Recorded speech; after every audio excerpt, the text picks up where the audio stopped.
C'est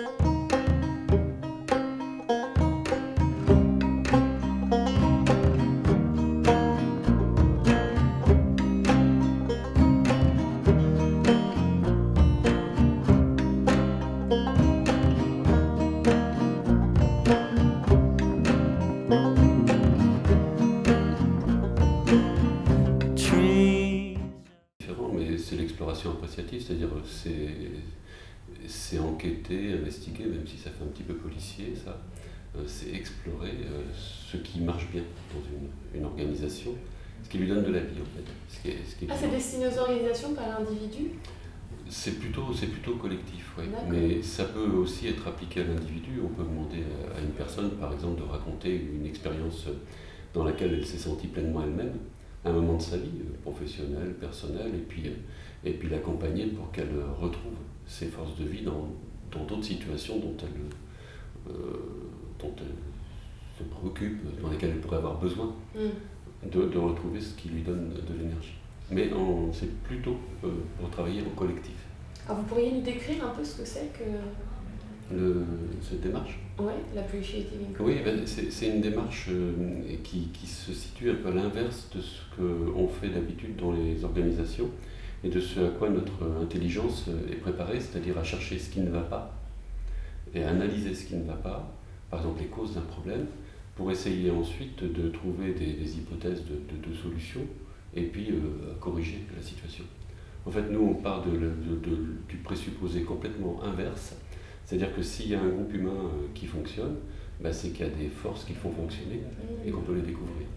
Ce sont des forces de vie, en fait, des forces qui reposent sur les capacités individuelles, sur l'envie de faire, sur du désir.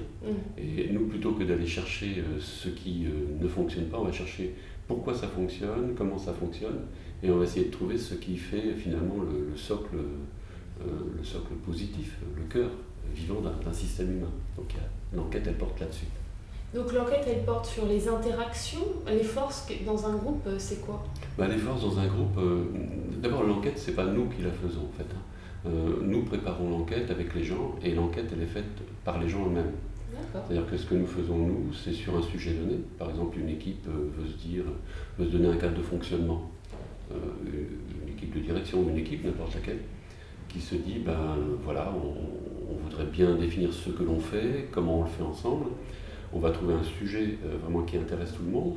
Et après, on va organiser la recherche en faisant en sorte que les gens s'interrogent mutuellement. C'est-à-dire se questionnent mutuellement. On va bâtir un petit guide d'entretien.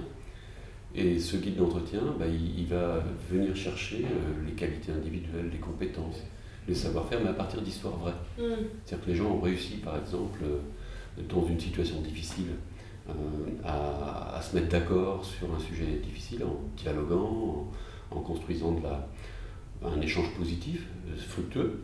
Et on va essayer de trouver comment était cette expérience-là et comment chacun s'y est pris. Et donc ça va se faire par des interviews mutuelles. Et ce n'est pas nous qui allons mener l'enquête, en quelque sorte. On va orchestrer l'enquête pour que les gens la mènent eux-mêmes et découvrent ce qui fait leur richesse. Comment est né l'appreciative? Je redire le nom en français. Vraiment en français. L'exploration appréciative ou la démarche appréciative. La démarche appréciative. C'est né à Cleveland en fait. Dans les années 80, il y avait un jeune doctorant en OD aux États-Unis, c'est Organizational Development. En France, ce serait la sociologie des organisations. Un étudiant qui faisait sa thèse, donc s'appelle David Cooper-Heidler, et qui a étudié un hôpital à Cleveland, l'hôpital de Cleveland, et il s'attendait à ce que les tensions qu'il y a d'habitude entre corps médical d'un côté, administration de l'autre, et groupe de soignants, les infirmiers essentiellement, donc qui ont des enjeux différents. Le corps médical, il veut vraiment pouvoir faire son acte médical, le chirurgien, il veut ça, son plateau au bon moment. Les infirmières, elles ont besoin d'être là, donc il y a un enjeu de planification. Et les administratifs, ils ont des enjeux de flux financiers à maîtriser. Donc ce sont des enjeux très contradictoires. Et ces enjeux contradictoires font que c'est difficile de fonctionner pour un hôpital. Ça demande beaucoup de régulation. Et Cooper Ryder a vu que dans cet hôpital de Cleveland, ça fonctionnait bien. Et donc, spontanément, il a demandé comment ça fonctionne, quand ça fonctionne bien, qu'est-ce qui fonctionne bien, pourquoi ça fonctionne bien. Il a posé des questions positives. Et en posant des questions positives, il a obtenu des réponses positives. Et donc, obtenant des réponses positives, il a vu les gens avec un visage qui s'éclairait, contents, il a raconté ce qui marchait bien. Et donc, il a connecté les gens sans le faire exprès au début à des affects, à des émotions agréables. Donc, il a vu des gens contents de raconter, de répondre positivement à des questions positives, contents de raconter leur expérience. Et puis ensuite, contents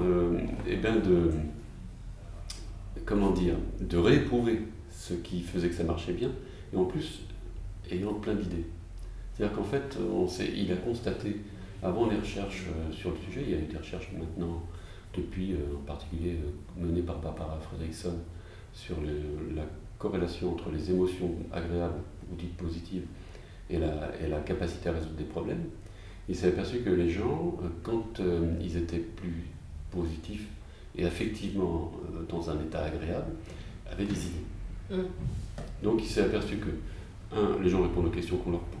2, que quand on leur pose des questions positives, ils ont des réponses positives, ils sont capables d'en avoir, que ces réponses positives créent des émotions positives et agréables, et que ces émotions agréables libèrent la créativité. Donc du coup, il a un peu systématisé par la suite l'approche pour créer la démarche appréciative. C'est ça l'histoire. Ok. Pour voir un peu plus, pouvoir visualiser comment ça se passe, donc lui il a développé en posant des questions, c'est un peu le pendant de la psychologie positive par rapport à la psychologie, on s'intéresse là à ce qui fonctionne. Oui. Et donc là il a développé une technique de poser les questions, les bonnes questions. Comment on fait ça? Comment on fait cet entretien? Comment on construit? Oui, alors après ça a été, je dirais, structuré. Donc la première étape, c'est de trouver un bon sujet d'enquête, d'investigation. Par exemple, on a travaillé pour l'armée il y a quelque temps, pour un service qui voulait, après des périodes de restrictions budgétaires importantes, où ils avaient été obligés de se centrer sur comment on réduit, comment on travaille avec moins. Eh bien, le général qui commandait le service a dit je voudrais maintenant qu'on valorise notre cœur de métier. Donc on a été chercher, on a un sujet là, un sujet qui attire tout le monde parce que les gens ont envie de parler de leur métier, ils aiment leur métier. Et donc l'astuce de ce général-là, c'était de se dire trouvons un sujet qui va intéresser tout le monde, sur lequel on a envie d'enquêter, et donc menons l'exploration sur ce sujet-là. Donc la première étape du processus, c'est trouver un bon sujet, un bon sujet. Alors ça peut être par exemple une petite entreprise de communication avec comme sujet comment continuer à travailler en étant performant dans le plaisir. Donc comment concilier plaisir et performance dans notre travail. Et pour eux, c'est un vrai sujet. Ils aiment leur travail et en même temps, ils sont obligés d'être performants pour faire J'ai l'impression en fait qu'ils font appel à vous plus, ça ressemble presque à du team building, c'est-à-dire qu'est-ce qui va créer la cohésion. On fait appel à l'appreciative, inquiry, pour la démarche appréciative. Pour créer j'ai du mal à arrêter en français, c'est bizarre. La démarche appréciative pour créer de la cohésion en fait dans un groupe, plus que parce qu'on a une problématique particulière et qu'on veut la dépasser. Pas nécessairement. Par exemple, une petite entreprise se fait racheter il y a quelques années par une plus grosse. Et là, le patron de cette petite entreprise dit ça se passe bien, on est une bonne entreprise, c'est pour ça qu'on est vendu d'ailleurs, qu'on est vendu bien. Mais les gens sont de plus en plus inquiets et je voudrais réduire cette inquiétude-là. D'accord. Et donc là, en fait, le travail appréciatif, ça consiste à chercher ce qu'on peut trouver comme projet positif, y compris dans une situation difficile. Et là, il se dit, ce monsieur-là, finalement, on est acheté, on est bon, on va montrer à notre acheteur comment on est bon, comment on s'y prend pour être bon, et comment on va l'aider à évoluer sur le marché de notre entreprise, qui est aussi un marché pour lui. Donc il inverse en quelque sorte la situation tendue, difficile, qui passe de comment réduire l'anxiété collective à comment est-ce qu'on va contribuer avec toutes nos qualités qu'on va explorer au succès de notre acheteur. Et donc c'est différent, c'est une inversion. Oui, je vois bien, c'est vraiment intéressant. Et vous en êtes venu comment à cette discipline? Moi j'ai découvert d'abord par les textes. En fait, j'ai découvert par les textes et je faisais beaucoup de coaching individuel. Vous êtes coach à la base? Ouais, donc à la base, à la deuxième base ou à la troisième base, on ne sait plus. Donc moi j'aimais beaucoup dans le coaching individuel le côté on va travailler avec les personnes qui ont les ressources en elles-mêmes pour avancer et donc chercher ces ressources-là pour les aider à résoudre leurs problèmes professionnels par exemple. Donc plutôt que d'aller être sans arrêt trop longtemps dans l'analyse du problème et dans l'analyse de la difficulté que rencontrent les personnes. C'est un point important, il faut bien sûr savoir de quoi on parle, quel est le problème, mais aussi après aller chercher les ressources et permettre à la personne de les activer pour avancer. Ça me semblait vraiment quelque chose d'extrêmement satisfaisant, intéressant, agréable pour les personnes, motivant et efficace. Mais je n'avais pas la même chose au plan collectif. C'est-à-dire qu'au plan collectif, c'était plus difficile, on était plus habitué finalement à faire des analyses systémiques, stratégiques, et puis à être plutôt dans l'hypothèse de proposition. J'étais habitué à travailler comme ça. Et là, j'ai trouvé un processus, en fait, quand j'ai vu ce processus-là, je me suis aperçu que c'était à peu près la même chose que ce que je faisais en coaching individuel. Comment aller chercher, explorer les ressources d'une personne sur une question qui peut être posée négativement au début et qu'on recadre pour qu'elle soit dans une perspective porteuse. Comment on peut aller chercher les forces qui vont permettre d'aller vers ce que l'on veut, quoi. En fait, il y a frustration finalement parce qu'on n'est pas bien dans la situation, mais la frustration, c'est aussi le désir qu'on voudrait exprimer, qu'on voudrait rencontrer. Et quelles sont les forces qui vont nous permettre pas seulement de dépasser la frustration, mais d'aller vers ce que l'on souhaite. Comment on peut construire ça? Donc c'est comme ça donc, que je suis venu à la démarche appréciative, en fait, parce qu'elle était très très en phase avec l'esprit du coaching, et j'ai appris par la suite qu'elle était aussi très en phase avec ce qu'on appelle la psychologie positive. C'est une discipline qui est jeune, vous êtes formé alors avec le grand patron, Oui, voilà, on est en lien avec David Cooperrider. Dans les créateurs, c'est David Cooperrider, Ron Fry. Et Ron Fry vient ici donner des séminaires, donc, qui pour les gens, nous on forme des gens pour être praticiens de cette démarche en 4 jours, donc, qui sont des coachs, des consultants, des gens de RH, des managers, donc qui ont des savoir-faire initiaux qu'on ne reprend pas, mais on leur transfère la méthode de façon à ce qu'ils puissent assez rapidement utiliser de façon déjà modeste, enfin, commencer à utiliser. La méthode, ça ne consiste que à faire les entretiens et à guider les gens pour faire ces entretiens ou... Non, la méthode c'est plus structuré que seulement les entretiens. En fait, il y a une première étape qui consiste à choisir bien le sujet et à le formuler en termes attractifs, un peu les exemples que je prenais, vous voyez. Ouais. Donc ça c'est une chose. Il y a une deuxième étape qui consiste à bâtir sur le sujet qu'on a choisi un guide d'entretien qui va amener les gens à chercher des expériences.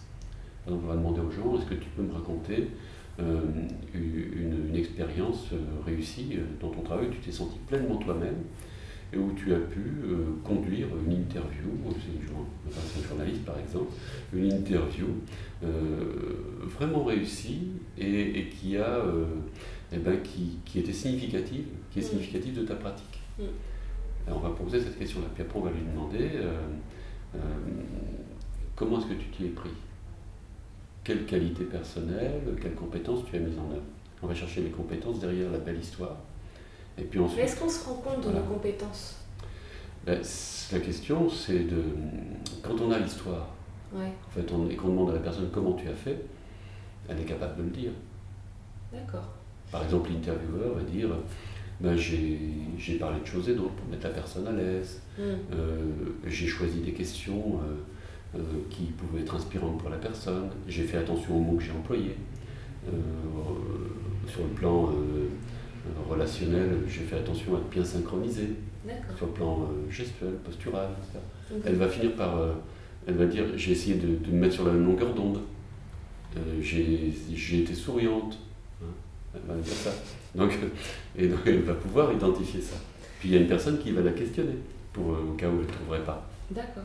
Donc ça, c'est les 2 premiers points et les 2 autres. En fait, ça, c'est les 2 premiers points du guide d'entretien. Donc on fait ça sur plusieurs sujets qui correspondent à ce qu'on cherche.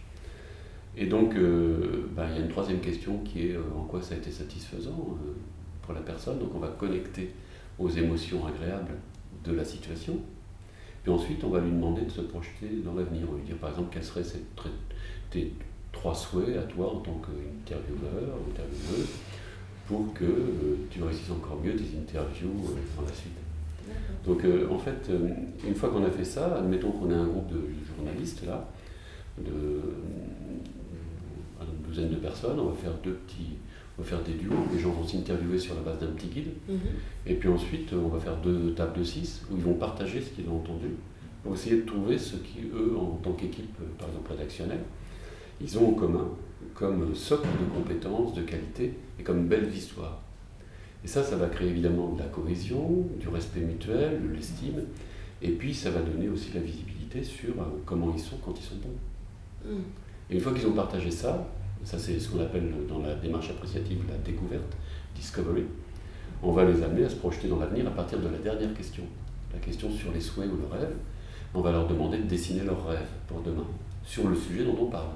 D'accord. Donc ils vont, par exemple, être métaphoriques, ils vont faire une fresque, faire un sketch, ça dépendra de ce qu'ils veulent.